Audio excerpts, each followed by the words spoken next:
Here's my question of the day. Is it only Irish coffee if you put Irish whiskey in it? Or can you put any whiskey in it or any alcohol in it? Love to see your answers in the comments section below. Hello and welcome back to Bookish, and welcome back to Saturday Hodgepodge, my weekly wrap-up of all things booktube, bookish, reading, anything else I want to talk about.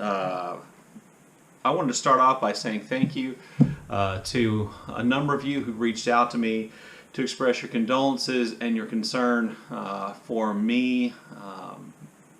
My father died last week after, a typically short battle with pancreatic cancer. That certainly was, and is devastating to me. He was, is my hero, and many of you expressed a lot of kind thoughts when I posted his obituary in the comments section of the community tab here, and so I wanted to thank you for that, and I really appreciate that. And our friendships here on BookTube may be virtual, but they oftentimes feel quite real, and that's certainly the case with me, and I'm really am appreciative of all of that. I did finish one book that was on my Victober TBR, and that was North and South by Elizabeth Gaskell, so I thought I would talk about that here. So I have only read short works by Elizabeth Gaskell. I read Cranford, which I absolutely loved. I read Cousin Phyllis, which I liked pretty well. And so this is my first kind of, experience of Elizabeth Gaskell's writing in kind of a long form. And I have to be honest with you, I don't think North and South is a very good book.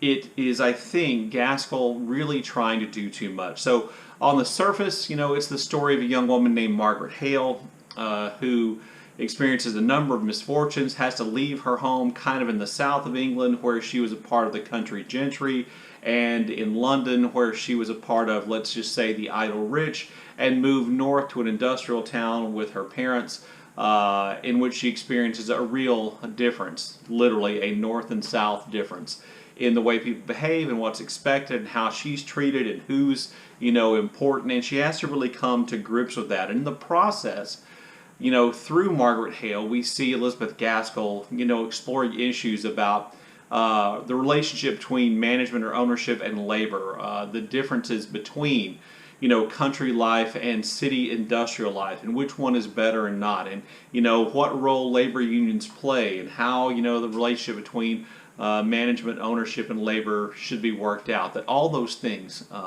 come into play in the novel. And that's really interesting, but it doesn't necessarily work in a novel, which is, at its heart, really a romance. Sorry, someone came to the door. By the way, when you're retired, as I am, you realize how many people actually come to your door on a daily basis. It's really quite eye-opening and a little bit disconcerting. Anyway, so, kind of the main story or the driver of the action, I think, in North and South is kind of a romance which involving Margaret Hale, and the kind of social commentary and the romance aren't blended together very well, making the novel feel really disjointed. That said, I think Margaret Hale is a really remarkable character for the time in which Gaskell is writing. She is independent-minded, she is outspoken, she does things that, young women aren't supposed to do. She, does lots of stuff which were really kind of eyebrow-raising at the time, and she suffers some consequences for that. But I think she's a really remarkable character. So what I think about North and South is there are a lot of parts of North and South that are good. They just don't go together to make a particularly good novel. Additionally, I've been reading The Family Parsonage by Anthony Trollope, part of the Barchester series. Geez, I forgot the name of it. It's book 4 in that series, and I've been enjoying that. I'm about a third of the way in. It's a little bit slower going than I anticipated. I always enjoy reading Trollope, and it's one of those things where, I think Trollope for me is going to become, and already probably has become, kind of a comfort author, somebody who I can read and know I'm going to be in good hands, and even, if it's not necessarily the best story he's telling, it's going to be done really well and in an entertaining way. So I'm kind of working my way through that. It's been hard to kind of gain momentum there. I'm also reading The Black Arrow by Robert Louis Stevenson, which is a kind of adventure story involving a young man slash knight and a group of outlaws who kind of resemble Robin Hood's merry men in some ways, but it's set during the time period of the War of the Roses and not during the time period of the reign of King John. So it is different that way historically, and that's just really fun.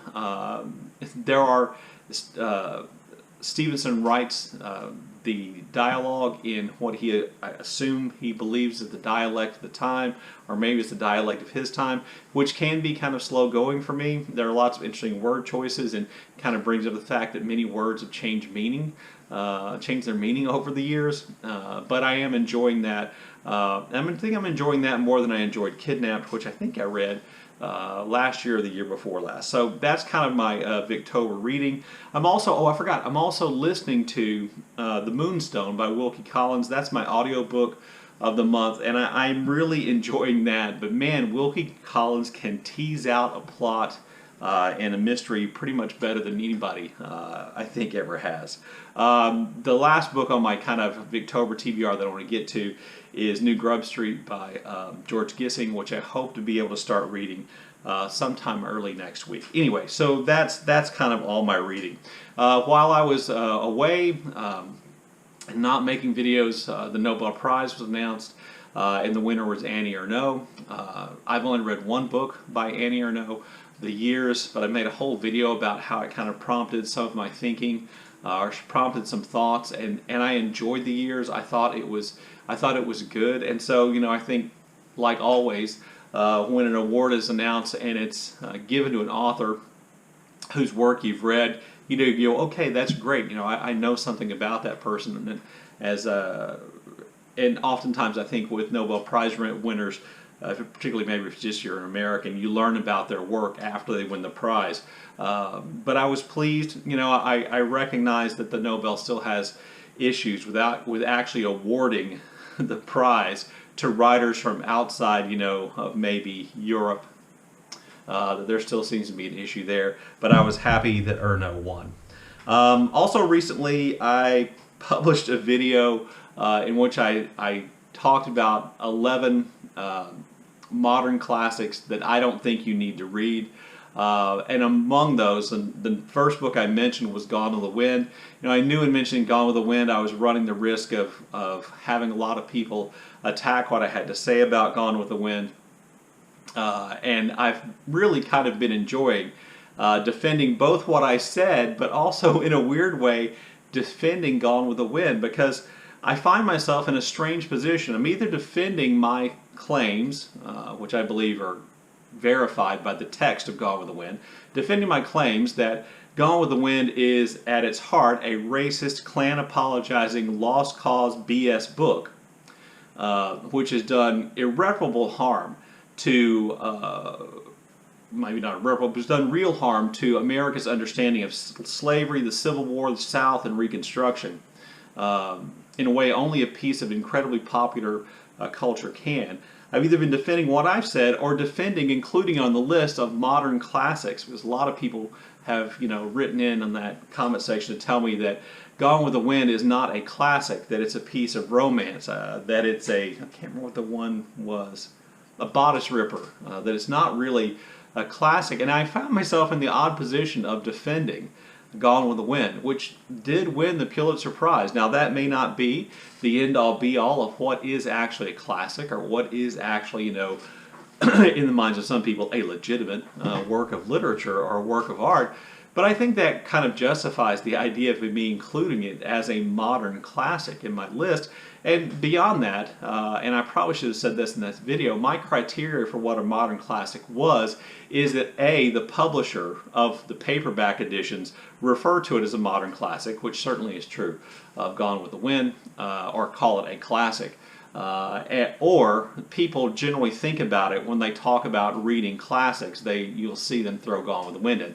Those are my only criteria. So I found myself in that kind of really awkward, unusual position of defending a book, which in the video I actually say that I hate, in which I say in the video, I don't think you need to read. I'm not exactly sure how people decided to attack me on that, but you know, fair enough. I enjoy a good fight every once in a while anyway. So the only thing I want to do in the video is I want to give 2 shout outs today. The first shout out is to a new channel which I found through the comment section on my channel. This person left a comment on one of my videos which I thought was great, and I responded. And as I oftentimes do, when somebody leaves a really good comment, I click on their name in the comment section to see if they have a channel and they make videos. And I found out that this person does. And the name of the channel is, I assume, the name of the creator. And so the channel name is Sarah Kalsbeek. I think that's how you would say it. I may be saying the last name wrong. But she has a great channel with way too few subscribers. And the videos I watch on her channel I like the most are the ones that focus on indie presses. This is one of those things that I think makes her channel distinct from others. So, you know, please go check out Sarah's channel. I'll leave a link to it down below. Give her a look and subscribe and support her channel because, you know, I think it's great. I also wanted to say thank you to Leslie from the channel The Nerdy Narrative. She was kind enough right before I went away to answer a lot of questions that I had about a project that I'm thinking about engaging in the near future. And I just wanted to make sure I shouted out Leslie, who's an incredibly kind person and a great booktuber. Her reading tastes and mine don't cross very often. I say that, and they kind of do.